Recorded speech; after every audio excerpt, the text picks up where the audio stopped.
The following program is underwritten by the Nevada Irrigation District. Since 1921, providing clean and healthy drinking and irrigation water to more than 24,000 homes, farms, schools, and businesses in Nevada and Placer counties.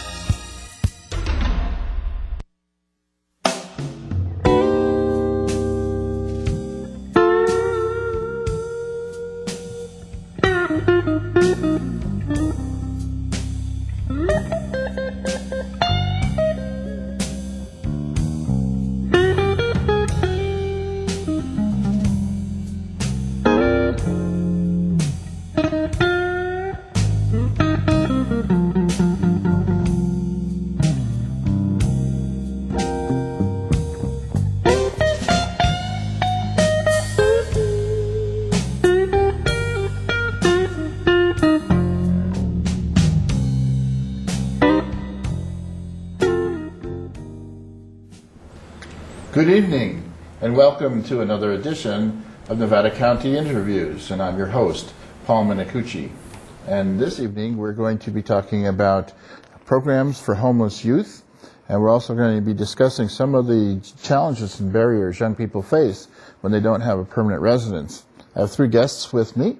I have Martha Shepard, who's with the Salvation Army, Cal Armstrong, who also works there and tells us a little bit about her story, and Mike Craig, who is works full-time in this area here in Nevada County, and who recently had an op-ed piece in the newspaper that we'll discuss a little bit about doing that. So welcome to the show. Thank you for inviting us. You're welcome. And first thing we do on this show is we like to get to know you a little bit more. And so I always ask my guests where they were born and raised, and if they went to school or college, or a little bit about yourself. Well, I was born in Missouri, but I'm really an Okie. I graduated from Oklahoma, a school in Oklahoma. But recently, right after that, we moved to California. And so I spent a lot of my time in California, but I guess I call myself an Okie. Yeah. Well, almost everyone in California is not from California, right? But, I've heard that. But we all consider ourselves Californians at one point or other. So Cal, how about you? I was born and raised in Spokane, Washington, and I went to both high school and started college there as well. And you're now living here, of course. Yeah.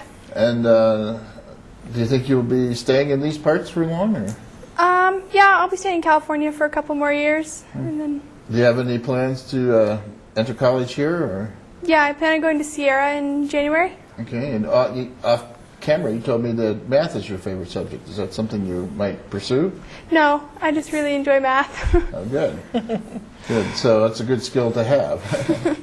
And Mike, how about yourself? I was born in Eugene, Oregon. Moved here with my family when I was 4. Was raised here, went to college at Sac State, got a degree in marketing, stayed in Sacramento for about 20 years, and moved back here in 2003. Great. Well, I'm going to start the program off with you, Mike. We first read about you, about an op-ed piece that you had, which was really thought-provoking, about how our youth, particularly homeless youth, really need materials and school supplies and things like that in order to come back to school and have confidence in going to school and being a part of a school environment. Tell us a little bit about what you had to say in that article. Well, basically I got the idea to write the article about a drive that I heard that was going on in Sacramento through one of the TV stations. And they had said that one of the organizations that was involved there, they had some offices here that were supposed to be involved, and I found out they weren't involved. And I thought, well, I have to do something. I mean, because these kids deserve all the help we can get them. And we don't, like I said in the article, whether you're an adult or a child, you do not want to be labeled as homeless or be seen as disadvantaged because, just because you don't have school supplies. Right. And my thought was to see what I could do, after talking to the Salvation Army, to at least give these kids a chance to have, a brighter future and a successful school year. And it starts with having the school supplies they need, and at the same time maintain their anonymity, so that the families, nobody has to know that they're homeless or that they're part of a homeless family. They can feel comfortable going to the Salvation Army, getting the supplies they need, and fitting in with all the other students who already have their supplies, Right. so that they don't get labeled or bullied or anything else, and they can have a better school year. So some of these are what you traditionally might consider to be school supplies, and some of the supplies we're talking about might include clothes and shoes. Oh, everything. Yeah. So, in the past, when I was growing up, when I guess budgets were a little more flush with money than they seem to be now, schools would provide that kind of material, crayons and paints and paper and pencils and rulers and that kind of thing. So pretty much now that's not the case. No, it's people who really understand that kids are the future, and decide that they want to help kids out, whether they're homeless or not, and through private funding or donating, they in some way help make sure that the kids have what they need. Because what you're talking about is, basically we're not flush anymore, and budget cuts are just all over the place. I mean, there's a lot less of everything for everybody, including children.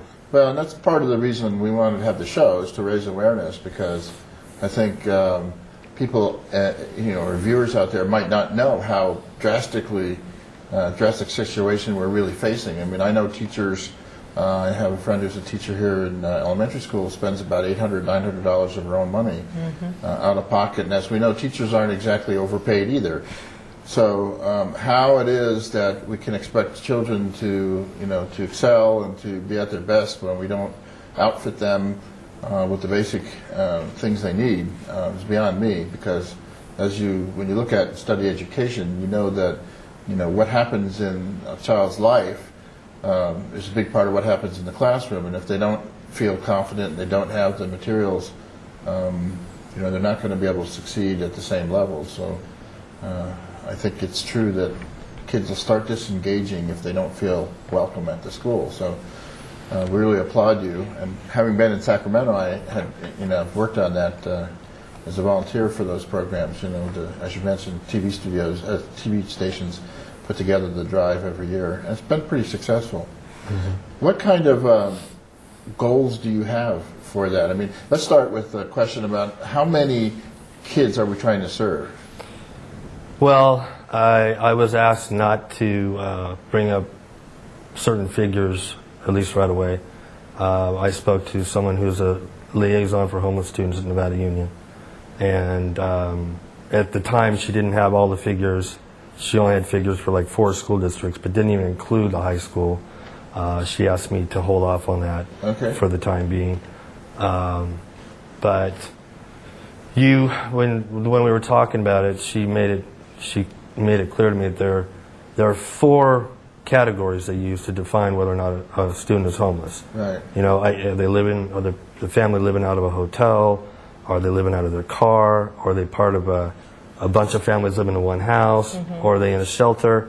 And then, after speaking to a few other people, there's one more category that most people don't know about or talk about, but there are the homeless teens themselves who are no longer part of a family.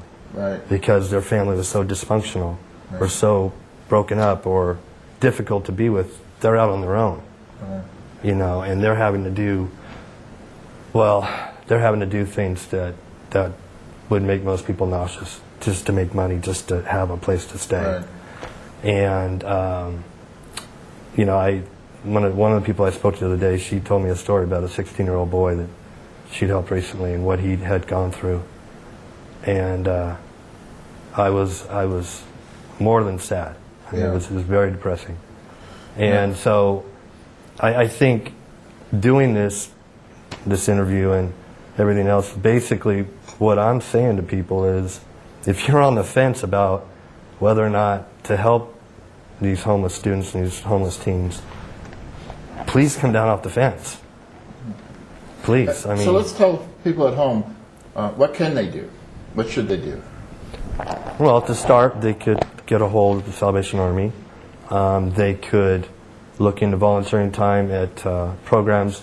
Well, like I work with the overtime program, and some of the students that we have, we get like 150 students every Friday night get together in the gym and play basketball and volleyball and stuff for 3 hours. And I could venture to say about a third of them are homeless or disadvantaged. But nobody judges them, nobody asks their name, we're just trying to keep them safe and entertained and let them know that, hey, you're part of a community. You know, come here and have fun and enjoy being with people. And I would invite people, if they want to know what this whole thing is about with helping teenagers and children and homeless students and everything else, if you want, just come and visit one of the nights we have our overtime program. And Tell us just a little see bit what it's all about. overtime, what it is and how they can help. Well, we're at the Park Avenue Gym every Friday starting September 16th from 8 to 11. We usually entertain about 150 to 170 students. And there's basketball, volleyball. I mean, all of these things going on at once. It's really amazing. I first got involved back in April. There was a little blurb in the paper. And instead of reading it and going, oh, that's nice, I thought, you know what, I need to call. I need to do something. And I'm overjoyed that I did. I mean, the first night there were 175 kids, and they were playing basketball, volleyball, dancing, riding unicycles around, throwing a frisbee around, and nobody ran into each other or anything. And everybody was having a great time, and I could tell that they were kids from all walks of life. And there was no There's no judging or no bullying or nothing. And we need we need programs like that for sure. And we would love. We're trying to get another gym. So this is just one night a week at the gym at the school. At the Park Avenue Gym. Park Avenue. And we're working on getting another gym so we can have middle schoolers at one, high schoolers at the other. All of this we're talking about, it kind of hinges on people, like I said, coming down off the fence and volunteering time. That's just as important as any financial contribution somebody wants to make. And we at the overtime program, we have to be careful about expanding too much without making sure we have the volunteers there. Right. As it is now, we'll have like 8 or 9 volunteers every Friday night for 150 kids, and it works out great. But once you go to another gym, you have other costs, and we might need other volunteers. So we have to do everything in line with the others. So. Now, do you collaborate with other agencies? Well, the Coalition for a Drug-Free Nevada County helps provide the funding for the most part. And what I started doing is I became the fundraiser and the special events coordinator for the overtime program back in first part of June. And so I've been reaching out to just about everybody. Number one, to bring public awareness to the name, the overtime program. Because most people, when you say the overtime program, they give you this 1,000-mile stare, like, what are you talking about? And to reach out to the community and show that we're not just about us, we'd like to help other people too, because it's not about us, it's about the kids. Right. And I think that's the main message that we're trying to get across. It's not we all need to be part of a team. Right. There's no me in team. Right. And that's always a problem with these kinds of programs. I think little nonprofits crop up and they're trying to do the right thing, but very little coordination. So trying to serve a family or a person, they might have to go to 4 or 5 different agencies to try to piece things together. And often there's no one to tell them or help them on that kind of putting those. Yeah, and I'm trying to be the facilitator for the entire community in terms I can keep putting articles in the paper, reaching out to Salvation Army, all these different organizations, and try to pool our resources so that the kids know, wow, we've got an army of people looking out for us. And I think things would go a lot smoother. And What age are you targeting here, age of kids? Are we talking middle school and high school mostly, or? Well, for the overtime program, yeah. Yeah. But we also see a need when it comes, we understand the need for when it comes to homeless students getting supplies. I'm talking K through 12. I mean, Right. you need lunch boxes. K You through need college. yeah, you need. I mean, it's the whole spectrum. You need a lot, but it takes a community. We have a lot of organizations. We have a great team. We need to strengthen our team, and we need more teammates. Right. You know.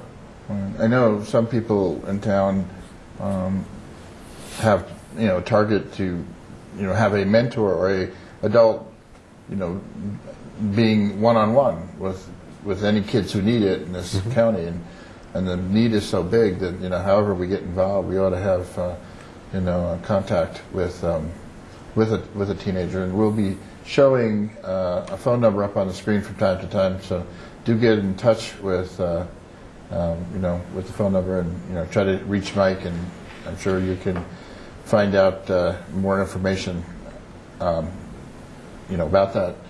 Martha, tell me how you are associated with what Mike does. And Well, we are the lead agency of a federal grant that helps with homelessness for Nevada County. And we work with 7 agencies, including our own, that provide homeless services. So we are very aware of homeless families and individuals that, I mean, we don't just deal with families, we deal with individuals as well, but we're really the only one who deals with families. And so Hospitality House does a great job with a certain population, but we deal with the families and the couples, and we see a lot of kids going to school. And we actually have a couple in our Booth Family Center that there's a head of households, and one of the head of household, the mom is going to NU and graduating this year. And so, it's tough for her. She's not wanting to be telling people that she's living at a shelter, even though it's pretty respectable. I mean, right. they don't. So tell me about Booth. It's not really a shelter where you go in and pack up all your stuff and leave every day. You get to live there for 3 to 6 months, and it gives them a chance to be able to save money. And some people, that's all they need is a chance to save money. They have a job and they have income, but they just cannot get up enough resources to get in. But other people haven't gotten applied to food stamps yet. They are waiting on their unemployment check. They've applied for disability, and if they did go out and get a job, they'd immediately be disqualified or not be able to continue the job, which is why they've applied for disability. And so that gives them that breathing space to be able to have a safe place to stay with their children while that's coming through. And then hopefully by the end of 3 months, they've got some form of income, and then we will extend it for another 3 months to allow them to save some money. But that's an ongoing program. The program that we're really active in right now is called HPRP, and it's Homeless Prevention and Rapid Rehousing. And we have probably interviewed over 300 families in the last 2 years of people who are absolutely homeless or within a week or 2 of losing their homelessness or their housing. And so we can help them stay in their housing or find a location. And we are not able to help everyone. The money just doesn't go that far. But we are able to still deal with those families, and we put them on a waiting list, which we hope is an active waiting list. It doesn't really just mean sitting in a corner on someone's desk. We say, okay, well, we may not have money for housing, but maybe that's not your real issue. And we go through a list of some questions with them, and they think they need rent money. And really what they need is to be tied into the food banks. Because I heard a statistic yesterday that said the average homeless person is $200 a month away from being able to be in housing. $200 a month is going to the food banks on a regular basis and learning about the CARE Utility Assistance Program and LIHEAP. And there's a variety of programs for low-income people that if they know about this piece and this piece and this piece and buying, $75 worth of school supplies, which is about what those lists at Kmart cost, then that's the difference between keeping your housing and not keeping your housing. And of course, they're not going to tell their kid they can't have a new backpack. So they go buy the backpack and all the supplies, and then they shorted and they end up shorted in rent. Well, a lot of it, my former spouse was worked and ran a program at Francis House in Sacramento, and I know from her experience that much of it is what you're talking about is you may know about this resource, but not all of these. Right. And people who come in and out of being homeless. So they may or may not keep track of all the possibilities, and often it is. It's just that little bit that you just can't make. Because I'm in the social services field, I'm very well aware of all the food banks, and I am amazed at the number of people that come in that don't go to Interfaith or don't know that the other food bank has even moved. And I'm like, they moved several months ago. You should have been going there on a regular basis. That's what that food is for. And so we had that opportunity to be able to be that for them, is that link. And this county actually has some really good resources for that we can tag on to. They have a new program called 211, which is community resources just listed all in one place. Right. And so sometimes when we have someone come in and we really can't do anything with them, or we've got 3 people in line, we send them into a computer and we say, you need to go look up this web address and just see anything you can find on it that might help you. And it keeps them busy. It makes them be aware of the fact that there's maybe a lot more things out there. Some people think Salvation Army can just solve all their problems. And, we're very narrow in scope with our money. Right. So it's limited just like it is with everyone else. So. How much of your funding comes from your national organization? How much are you raising locally? Well, I don't know how to answer that question. I do know this. We get, for the county of Nevada, and it has to be spread out over 7 agencies. The grant that I was talking about is $1.6 million over a 3-year period. Now, when we first got that, I thought, wow, that's huge. We could solve the problem of homelessness. I am just amazed at how far that does not go. Right. And yet, it's being spent wisely and everything. That money will end next September. It will be done, and there will be no more money there. And so what a lot of our money comes from our Christmas efforts, and we use that money all year round. And it goes to help people with car repairs, and we try not to do too many. There are things that the social services, health and human services, just can't help with. And so the Salvation Army, because we're not have tons of rules, we can make exceptions when we know that's the only thing keeping that person from never having to come back.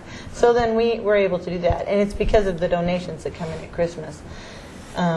Thankfully, I think we have a trust with those people who give us that money to know that we're not going to spend it all at Christmas on a one-day bang, and that we're able to take that money and make it stretch, for the next 8 or 9 months.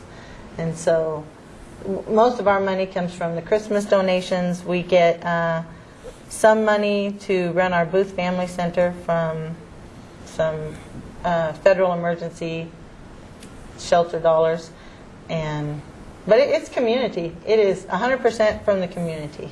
Right. We get nothing from our national organization. Salvation Army, what I like about them is the community supports the Salvation Army, and so everything we have belongs to the community. And so we'll have people call and say, hey, we need to use a room for a meeting. I'm like, well, you paid for that room. You go right ahead. And, some people need a van to go someplace, and we're like, you help pay for that van, I'm sure. So let's work it out.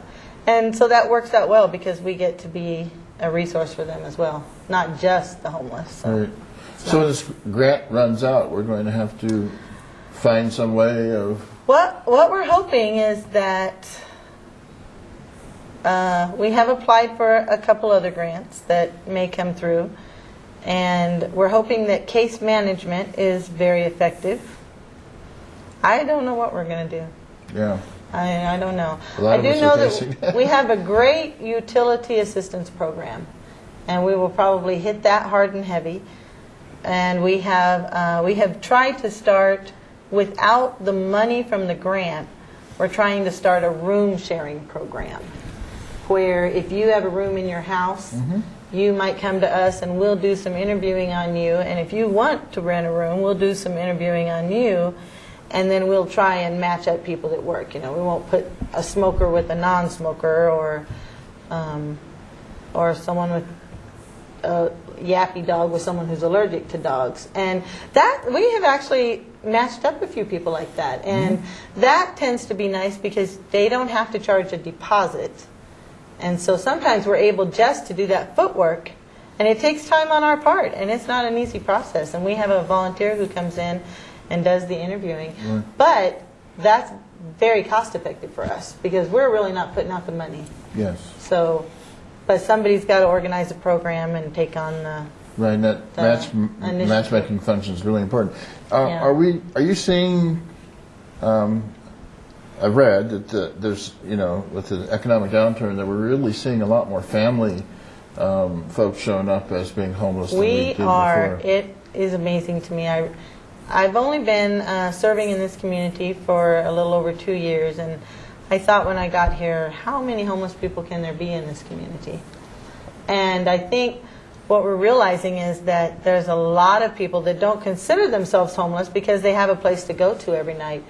But like Mike mentioned, they're staying with another family, or they're couch surfing, or the dad is staying with his parents, or usually it's the mom and the child are staying with his parents, and he's maybe at a friend's house or something because they just don't have the room for the whole family there. Right. But This is a whole there are other a lot. strain. It is a whole. It's the working homeless. Yes. And they're working, and so that's hard because they've got to have a place to take showers, and so you have that aspect of it. Is, you know, we have people who come in, and one of the things on their monthly budget is they buy a monthly membership to that club on Main Street. I can't think what it is. Anyway, and they do it for the purpose of being able to take showers. And then they go and stay in a car and go in every morning before they go to work and take a shower, and nobody ever knows. Right. And so that's okay when it's a person, but when it's kids, that's harder. Yes. I mean, that's tough. So I went to high school I went to a Catholic high school, and for junior and senior year, one of my friends was living out of his car, and hardly anybody knew it. He was amazingly resilient, and you know, came to school just about every day, and you know, had You a just don't part-time know. job, and you know, eventually another family took him in, but it was a hard way to go. that's tough. Yeah. So Cal, please, we'll ask you questions, but if you don't want to answer the question, that's fine. So, I understand that you have been faced with the issue of being homeless at a time of your life. Yeah, when I was 16. Yeah. How did that happen?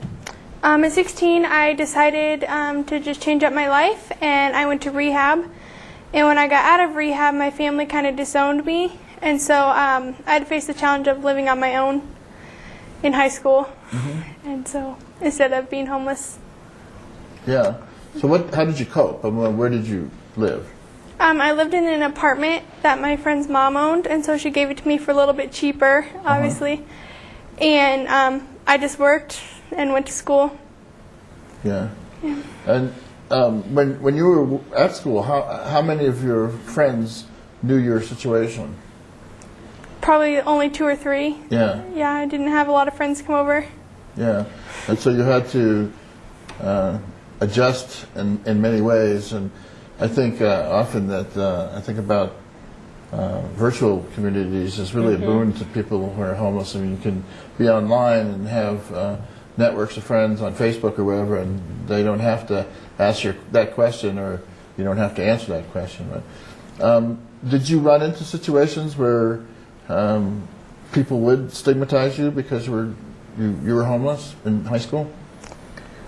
Not many people knew. I guess the only people that knew was when I would like talk to a teacher about it and somebody would walk in. Yeah. But I didn't really get like bullied or anything for it. Just I don't know. And how many people in your circle were in the same situation, would you say? Oh, Did you know? none. None. No, it's just me. Okay. And so I'm curious to know, your family relationship. What happened when you say your family disowned you after rehab? You would think the family would say, "Great, you've succeeded. Now what can we do?"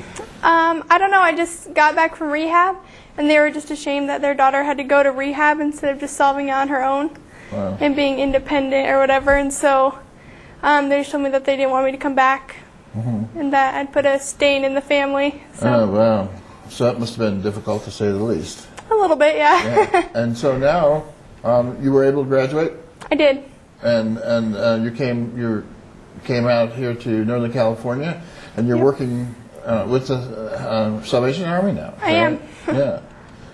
So how do you feel about helping other people? I mean, is it something that you get an extra charge out of, or? Yeah, I love helping people because I know that I wouldn't have gotten where I was without other people helping me along the way, whether it's teachers or people at the Salvation Army or friends' parents.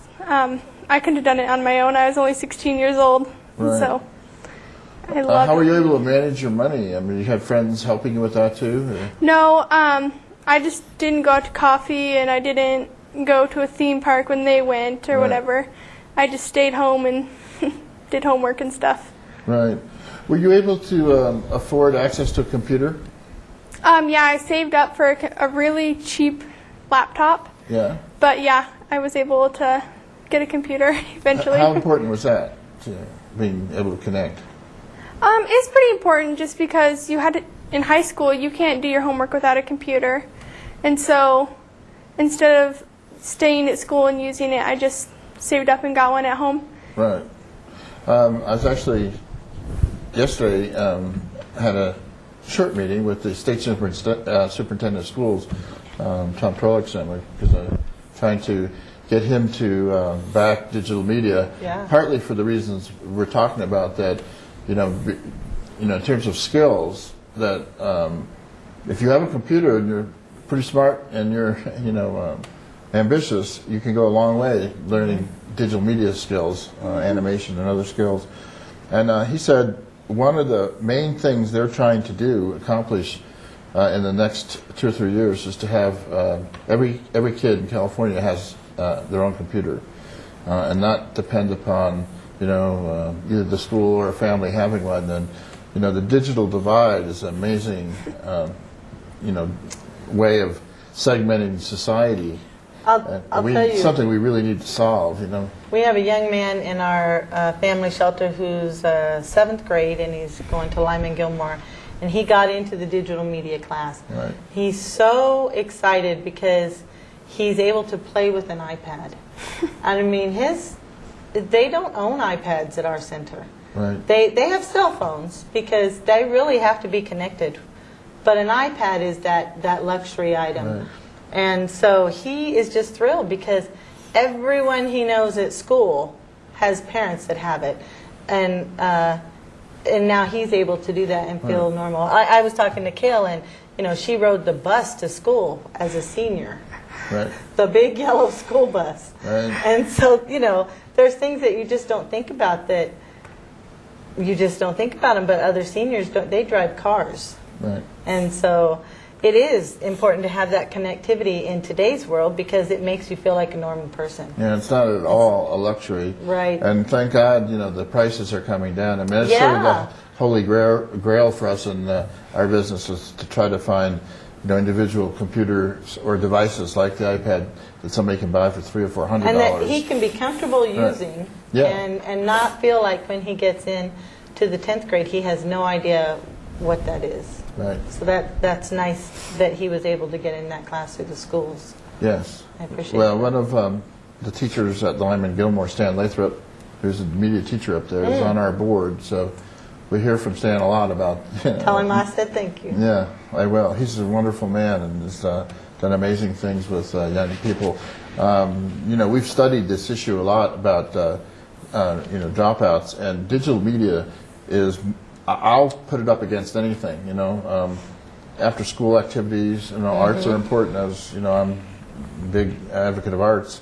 Sports are important, but almost nothing is more effective than digital media. When kids learn how It to grabs them. yeah, it grabs them. It's what we call image engagement. When they learn that they can actually affect a program, or it's from their mind out on that other people are watching, they really get hooked on it. And then when they find out they can help nonprofits, they can do little PSAs, or they can do websites for nonprofit organizations, and they become very valuable to the community. It really reinforces the fact that, hey, school's not such a bad place, because I'm really learning some skills that are important to me, and And they're helping others. they're helping others at the same time. It's all about civic engagement. So I think a lot of people talk about how computers divide us, but there's ways in which with the new technology and networking that really are helping us come together. I wanted to talk a little bit about the program you are going to be doing next year, a music and art program. Yeah, that's a great idea. We're excited about that. We noticed that, well, first of all, we have a camp in Nevada City that's run by the Salvation Army. And this year we sent over 50 or 60 kids, and we always started with our homeless families that were on our homeless family list. And usually, because they have no other commitments, they were able to go. So that was nice for them. So we asked them, what are you going to be doing after school? And really, they're not doing anything. They're just hanging out downtown. They go to the movie, they go to Safeway. They really don't have a whole lot to do. So we wanted to start up some programs with some things that are very important to this community, but this group tends to be on the outside of it. And I know that arts and music is really big in this town. I mean, you can walk downtown and there's 7 studios just going down. But those kids don't have any way to really engage in that without having to go in and say, hey, I'm homeless, can you help a poor kid like me? Children don't admit to being homeless. They don't really, I have a place to sleep at night, I'm not homeless. But, so we're going to do music. We have several art teachers that are going to do music. We want to do art. We actually have a young man who brought over a real pottery wheel and a kiln, and we have some art stuff set up in one room.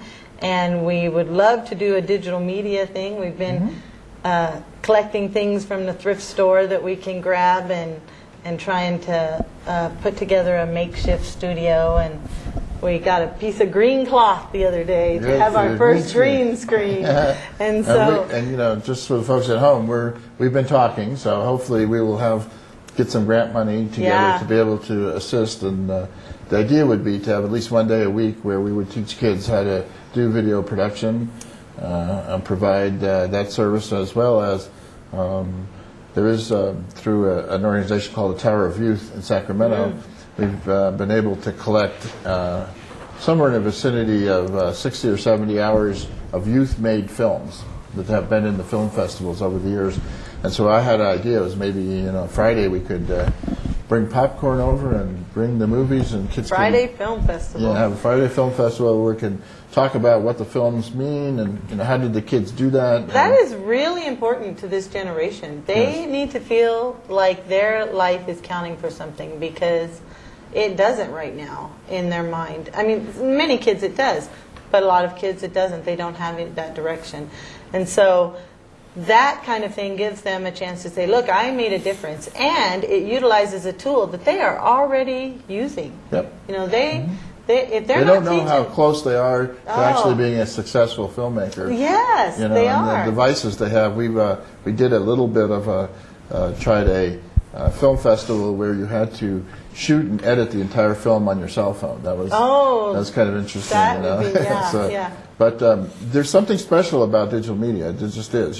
Kids are the native kids Kale's age grew up with computers, so YouTube it's not like us where we have so to. big for no reason. YouTube became this overnight sensation because everybody could be a filmmaker. Yeah, I mean, and it's only going to be more and more ever present. So the more skills we can give kids in this field, the more they're going to be able to succeed. And it's becoming very affordable, not for them and not necessarily for us as an agency, but overall. I mean, if we don't get the grant, we're still going to try and do something, and we're going to try and get volunteers to come in and bring their laptops. Right. Because we've all got cell phones that we can loan the kids and see what happens. And we have so, a wonderful program called TechSoup, which collects and gives surplus equipment, new equipment, but to schools and nonprofits, and we're able to buy 22 cameras for $11 each Exciting. with the flip camera, and we're going to be deploying those, and probably, as part of the program, help your kids. So let's talk about how we can, going back to the supplies part of it. We will be, I take it, looking for particularly art supplies and. Art and music supplies. So that'll entail instruments and. I think any kind of instrument, even brass instruments, they need to be able to use them. If you give us a trombone, don't make it be bent or have a missing mouthpiece, because then it costs us money. But the Salvation Army, they love music. We're all about music. It's a big part of their background. It is. Yeah. And so if we've got a kid and a horn, we'll teach them how to play the scales. If we have a guitar and a teen, we'll say, oh, you want to be a guitar player. I say, no, I want to do drums. Well, we've got some drums. And so we are really into saying, what do you want to do?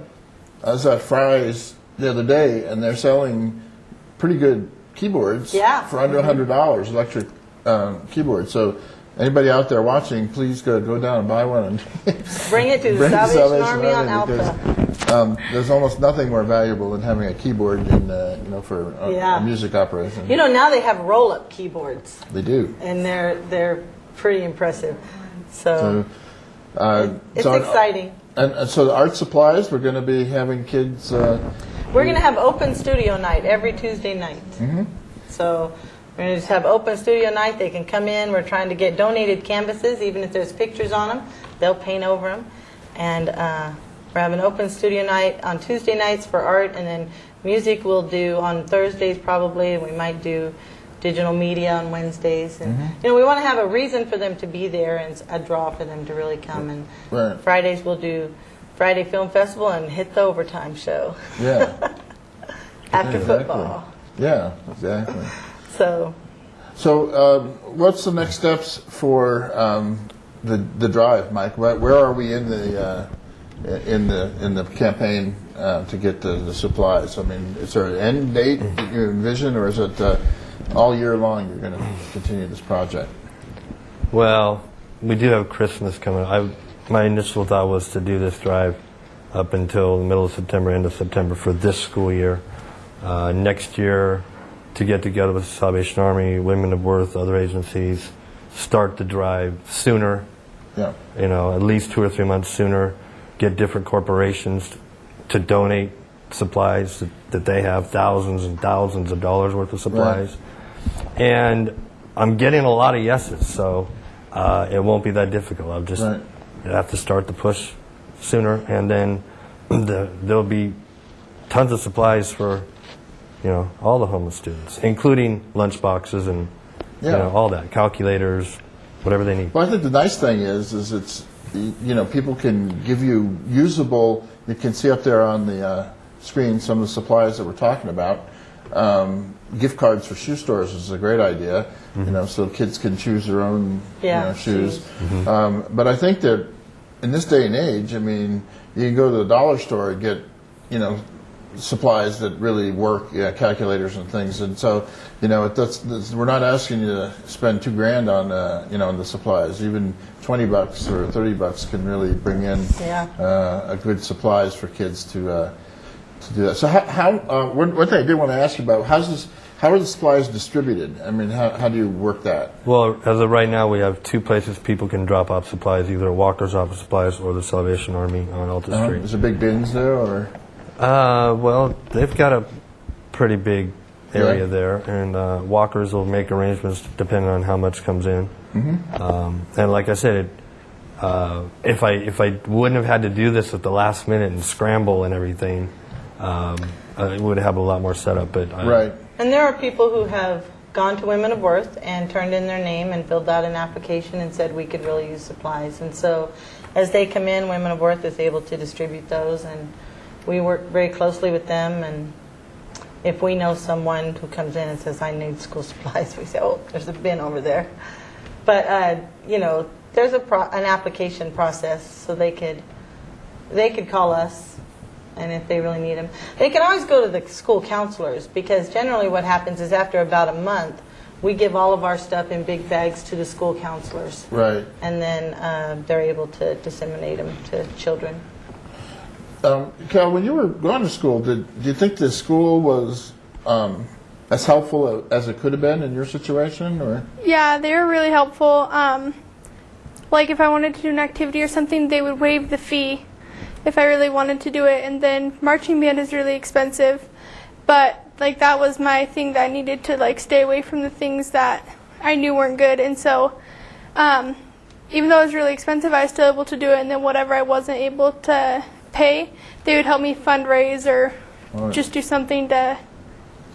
There is a homeless liaison at the school here. Yeah. Yeah. That's a new thing, but I think really Yeah, she a does good good. thing. Somebody who's sensitive to what the needs are and is able to help kids not necessarily be identified. You know. Right. One of the things I was going to say about music, there's a interesting, and I forgot what the statistic came from, but the single biggest indicator of whether you have success in college is whether you're in the band. Wow. It's amazing. That is a stat. good More than thing to know. your SAT score, more than your IQ or your grades or anything, was whether or not you were in band in high school. I think that speaks to the In fact. band. Yeah, I mean, it speaks to the fact that you learn how to do There's team discipline. activities, and when you're in a school band, you really have an attachment to the school. So yeah, you come to school and you tend to pay attention more, and music is a great motivator for kids. Especially for kids who are homeless. I've known some musicians. My guitar teacher was kicked out by his family when he was, I think, 15. He was abandoned in Massachusetts, and it was just a difficult way to go. And music was his salvation. Yeah. Now he's a lights-out guitar player. But people don't realize that, for a great part of the population, arts and music is not a frill. It's a mainstream, mainline savior. People get to connect. Cal, have you ever thought about what service wasn't there that we could do that would help young kids who are in a homeless situation? Yeah, I think that people need to be open and just want to mentor kids. It doesn't have to be like you have to give $1,000 to them. Just let them know that they can talk to you and that you're not going to judge them, and that if there are little things that you can do to help them, just do it. And don't go on a show like, I totally helped this kid. Just do it. Don't wear that badge that I'm a good guy. I help the kid. Yeah, there's a lot of ways you can do that, right? I mean, you can just, if you've got a business, open it up to the kid and then, have kids intern. We have kids here who intern. We try to pay as much attention as we can to that, give them opportunities. And we're the better for it because, they really help out, and you do feel better when you're helping kids. Friendship Club is a really good program that women can be involved with. And the Big Brothers, they really need male volunteers. Yes. They're very short. They have a waiting list for boys. Right. There's enough girls, I think, but they really could use some positive role models for men. Right. Yeah, and to go along with what Kel was saying, it would be great if more and more businesses would, because basically at the core of this, I think, is keeping kids busy. Yes. Yes. Because there's not a lot to Exactly. do in Nevada County. I grew up there. I know there's not a lot to do. And if businesses could get involved and give some of these kids, whether they're homeless or not, an opportunity to make some extra money or do something worthwhile to further their educational, experience or And whatever. you hear from business all the time that we work with workforce development folks, and they're always talking about, well, kids don't have good work skills and workability, and I always challenge them to say, well, that's because they're probably not learning at school, and if you're not allowing them in the workplace, then where are they going to get these skills? Well, how are they going to learn? You have to show up on time. You have to be courteous to customers. You have to work in teams, and things that might not occur to people. How important those skills are. And they are things that we do learn. You just don't expect to fall out of bed and be a successful worker, but we sort of act that that's the way it is. So You have I guess to I have would. somebody that you watch. Yeah, exactly. We And so learn them, I want but, to challenge, anybody who's listening here, business. If you got a business and you have ability to take somebody in, please, make the attempt to put together meaningful work for them. Not just sweeping up and emptying garbage, but something meaningful. And you watch; those kids will become a real asset to your business. And we had an intern who's now at San Jose State, who's with us for 6 years. He was in this. We miss him badly, but it just goes to show you that the workplace can become that second family. And if you're homeless, you don't necessarily have you don't have a first family. identify. You don't have a first family, and you don't have a place you identify with. That's my home. The workplace becomes all the more important. So I think it's really to think about those programs in that way. So tell me other things, Cal. Is there other things that you could have? What about transportation and or just ask things like cooking and cooking help and that kind of thing. How did you manage that? Like again, my friends' moms, I didn't know how to cook anything. My parents cooked for me and my grandma. And so my friends' parents definitely taught me how to be an adult, like a woman. I'm not like a little kid anymore. And so they taught me like the basic necessities that you need. And then there's so many programs at the Salvation Army that they teach you basic skills if you ask. And so Salvation Army likes to teach you how to be on your own while helping you at the same time. And so I had a bunch of like elderly ladies that just came and were like, oh, you want to learn how to bake? This is how you do it. This is how you actually clean something instead of stacking it and making it look clean. Right. And so I definitely had a lot of help. Right. And probably those are the kind of help that really allowed you to hang in there, from day to day. It's amazing when you're on the edge like that, what little disruption can knock you completely out. Like your car goes out and, you can't make work, and then you don't make work, you get fired, and you have money, and so forth. It cascades. And so I think, teaching kids how to be self-sufficient and not giving in to the impulse to just give up, I think it's important. So does the Salvation Army have home ec is one of those things that's going to go by the board. We do. We're in the schools. actually starting it full force the week of, I think it's September 22nd on Thursday afternoons. And what we're going to do is start with our music program right after school. Then we have some volunteers coming in making dinner.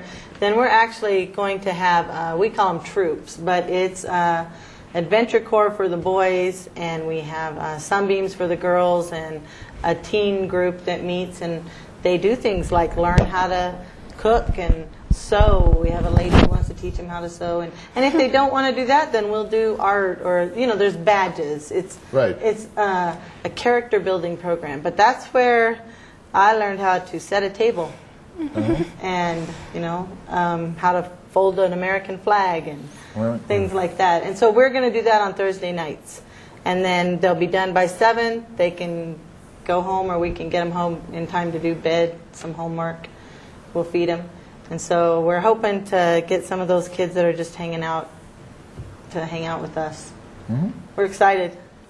Who are some of the other, you mentioned Friendship Club, which is it's a club for young women. I think is for young ladies, and they have to be referred to be there, and they definitely have to be disadvantaged. And they Big Brothers, Big Sisters. Big Brothers and Big Sisters. Neo, and there's tell us about Neo. Well, I don't know a whole lot. I'm just learning about all these different. Once I started getting into this, I was aware that there's a lot of little groups out there that are trying to. And it's a drug and alcohol prevention program. It's a drug and alcohol prevention program, and it's fairly new, but they're trying to just do activities. We're going to try and work with them. And there's a new thing too about the 40 developmental assets, which is kind of key in that. There's been research done that says in order to be successful, a person needs to have these 40 elements in their childhood growing up. Right. And so we want to try and target as many of those and make sure that someplace in their life they're getting over 20 of them. Right. That's a program that was instituted by the Search Institute in Minnesota, and they did a lot of research on what were the key ingredients of a community. And even if you didn't get it in your family, and a lot of people do get You can get 25 or it 30 church or assets, work. but church or work or clubs or school or other nonprofit organizations, and it teaches you to be resilient is the word they use, so that you can resist relying on drugs and alcohol or stealing or whatever. One of the things was I was a high school teacher and I had a drama program, and so we ran 10 months a year. We had after school program, and we actually got some money from the Department of Justice because the district attorney in our little town said, the biggest time when theft goes up is between 3 and 6 o'clock. It's right after school. Kids don't have anything to do, and hey, they get into trouble. That door looks open. Let's go see what's in there. And so, and people don't realize that just having meaningful activities for kids to do after school doesn't have to be a Cadillac program. Yeah. But something meaningful. We have about a minute or so left. So let's wrap up, Mike. What can the people do? What's the 3 things you would like people to do? Well, first right of all, away? I'd like to congratulate Kayla. She's a success story, but based on what I've been hearing, there are many, many completely homeless teenagers who've fallen through the cracks, who have not chosen the right path that she did for whatever reason. And there is a homeless teen task force out there to help them. I'm available 7 days a week if somebody wants to call me. I don't know if my number's up there. Yeah, I think we had your number up there. Okay. So we have And 1 I can minute direct, left. So I can direct them, Yeah. whoever, to the right people to talk to. And if people get a chance, they really want to know what it is to be a homeless teenager and how that is, there's a book called Living at the Edge of the World, and it really opens your eyes, Right. and it's inspiring. Right. Well, it's about all we have time for tonight. I want to thank you all to not only to treat this as a negative, but as a positive, as you can see. Kale, thanks so much for being here and being honest about that. You're a great role model for people, and I hope you continue on the right path. She's working And in Martha? our family homeless shelter. Yeah, exactly. I'm hoping we're going to be doing some business together Yeah. in the next year. So that's about all we have time for tonight. Help homeless teens. They're our future, and we need to be able to do that. So this is Paul Minicucci saying bye-bye until next time.